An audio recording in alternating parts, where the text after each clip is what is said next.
Pois as sensacións foron boas, unha boa pedra de toque contra un rival moi bo que fai bo fútbol. Aproveito para decir que foi unha pena que este ano pois o Polvorín non conseguira salvar a categoría, porque é un equipo ben traballado con uns mecanismos moi claros de xogo, pero bueno, ás veces o fútbol non é xusto.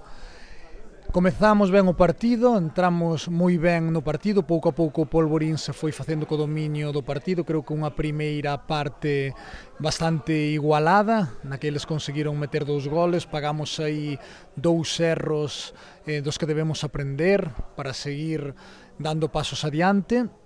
Conseguimos meter ese gol cerca do descanso e na segunda parte pois o Polvorín entrou tamén un pouquiño mellor no partido. Despois trocamos de sistema tamén para facer probas, cambiamos de posicionamento, conseguimos rematar o partido os últimos 20 minutos moi ben, así que creo que foi un partido moi igualado contra un bo rival, unha boa proba para nós. Agora temos que seguir traballando, cada vez a data da competición pois acércase.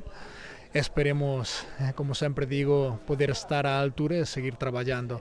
E aproveito tamén para darlle as gracias ao Villalbés por cedernos estas magníficas instalacións. Aquí respírase fútbol puro e duro, e tamén darlle as gracias ao Lugo B, ao Polvorín, por acceder a xogar este amistoso contra nós.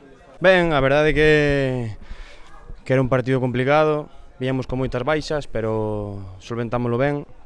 A primeira parte foi un pouco complicada, pero a segunda conseguimos meter un gol e apretar un pouco máis. Sí, hai moitas opcións, pero non é nada fixo. A verdade é que somos 22 e só poden ir 20 e bueno, habrá que agardar ao último momento.